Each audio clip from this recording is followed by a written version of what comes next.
Hello and नमस्कार साथियों, हमारे चैनल ज्ञान एकेडमी पर आप सभी का स्वागत है। आज 5 मार्च का एसएससी जीडी का जो फर्स्ट शिफ्ट का पेपर था उसमें कौन कौन से क्वेश्चन आए, सेकंड शिफ्ट में कौन कौन से क्वेश्चन आए, सभी अपन देखते हैं। चलिए जीके के और सारे क्वेश्चन अपन अच्छे से कवर करते हैं कि उनके आंसर क्या हैं। ठीक है साथियों, पहला क्वेश्चन, राष्ट्रीय खेल दिवस कब मनाया जाता है? राष्ट्रीय खेल दिवस 29 अगस्त को मनाया जाता है। मेजर ध्यानचंद हॉकी के जादूगर कहे जाते थे, बहुत बड़े खिलाड़ी थे हॉकी के। उनके जन्म दिवस पर 29 अगस्त को राष्ट्रीय खेल दिवस मनाया जाता है। ठीक है साथियों, आगे बढ़ते हैं। नेक्स्ट क्वेश्चन, प्रसिद्ध संगीतकार शकूर खान किस वाद्य यंत्र से संबंधित थे? तो सारंगी। ठीक है साथियों, उनका संबंध सारंगी से था। अंबुबाची मेला किस राज्य का त्योहार है? असम राज्य का त्योहार है। ये एक बढ़िया फेस्टिवल है। ठीक है साथियों, आगे बढ़ते हैं। वह तत्व जो आवर्त सारणी में पी ब्लॉक का सदस्य नहीं है? लिथियम। ठीक है साथियों, लिथियम जो आवर्त सारणी में पी ब्लॉक का सदस्य नहीं है। ठीक है साथियों, ऑप्शन में लिथियम था तो अपन लिथियम कर रहे हैं। ठीक है साथियों, ब्रह्म समाज की स्थापना किसने की थी? तो ब्रह्म समाज की स्थापना राजा राम मोहन राय ने की थी। ठीक है साथियों, अगला क्वेश्चन, किस वर्ष छठी पंचवर्षीय योजना शुरू की गई? 1980 से 85 ये थी अपने छठी पंचवर्षीय योजना। ठीक है साथियों, आगे बढ़ते हैं। दीपक कुमार किस खेल से संबंधित हैं? दीपक कुमार मुक्केबाजी खेल से संबंधित है। ठीक है साथियों, आगे बढ़ते हैं। शेफाली वर्मा किस खेल से संबंधित है? क्रिकेट। सभी जानते हैं शेफाली वर्मा को, क्रिकेट से संबंधित है। बेस्ट खिलाड़ी है क्रिकेट की, महिला क्रिकेट वर्ल्ड में। ठीक है साथियों, भारतीय संविधान का अनुच्छेद 39A क्या है?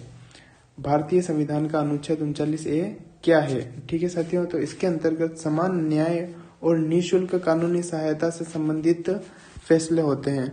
ठीक है साथियों, कमजोर गरीब वर्गों के लिए समान न्याय उपलब्ध और निःशुल्क कानूनी सहायता उपलब्ध हो, इसके लिए यह अनुच्छेद बनाया गया है। ठीक है साथियों, आगे बढ़ते हैं। भारत में हरित क्रांति के जनक के रूप में किसे जाना जाता है? MS स्वामीनाथन।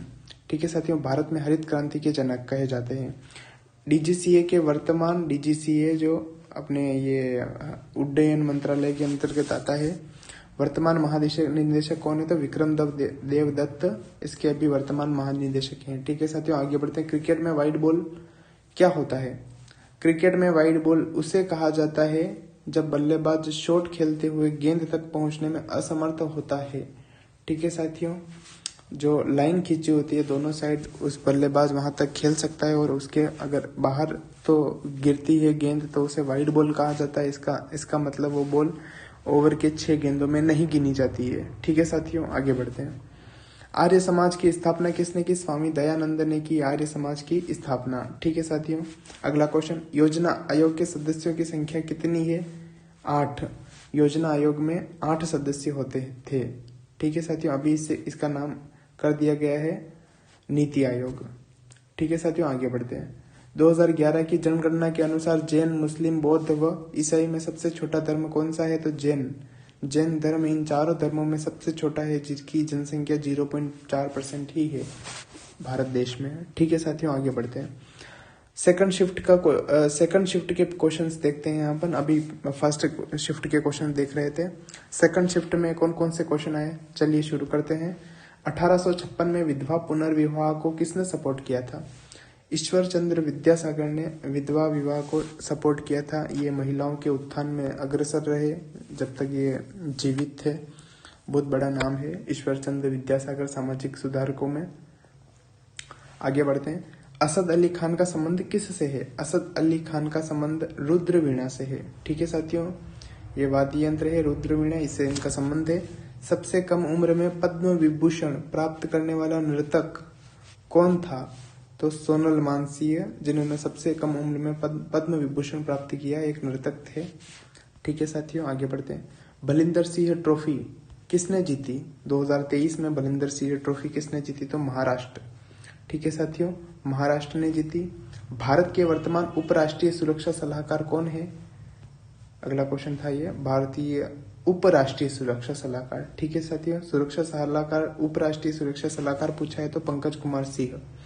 ठीक है, आंसर हो जाएगा इसका। 2018 के एशियन खेलों में भारत की तरफ से ध्वजवाहक कौन था?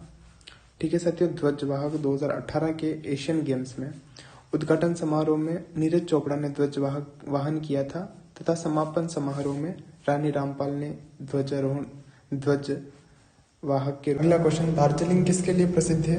दार्जिलिंग चाय के बागानों के लिए प्रसिद्ध है। दार्जिलिंग की चाय विश्व भर में फेमस है। ठीक है साथियों, भारत सबसे बड़ा चाय उत्पादक देश है एंड निर्यातक देश भी है।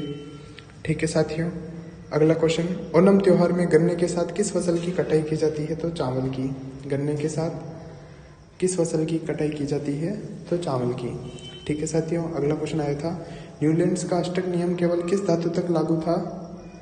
न्यूलैंड्स का अष्टक नियम कैल्शियम के लिए लागू था। ठीक है साथियों, आगे बढ़ते हैं। आलू यत्तु किस राज्य का लोक नृत्य है? आलू यत्तु नागालैंड राज्य का लोक नृत्य है। ठीक है साथियों, नागालैंड राज्य का। अगला क्वेश्चन, चंद्रगुप्त ने किस वंश की स्थापना की? मौर्य वंश की। सभी जानते हैं साथियों। प्रथम पंचवर्षीय योजना कितनी विकास दर हासिल की थी? जो प्रथम पंचवर्षीय योजना थी उसने कितनी विकास दर हासिल की थी? 3.6%। ठीक है साथियों, आगे बढ़ते हैं। कश्मीर धरती का स्वर्ग है तो ब्राजील किसका स्वर्ग है? तो किसका स्वर्ग है? वैज्ञानिकों का। ठीक है साथियों, आगे बढ़ते हैं। कौन सी पंचवर्षीय योजना तीव्र औद्योगिकीकरण पर केंद्रित थी? दूसरी पंचवर्षीय योजना तीव्र औद्योगिकीकरण पर केंद्रित थी। ठीक है साथियों, अगला क्वेश्चन, पहला बैंक था जिसे 1770 में स्थापित किया गया था? बैंक ऑफ हिंदुस्तान, जिसे भारत का पहला बैंक भी कहा जाता है, और ये 1770 में स्थापित हुआ था। ठीक है साथियों।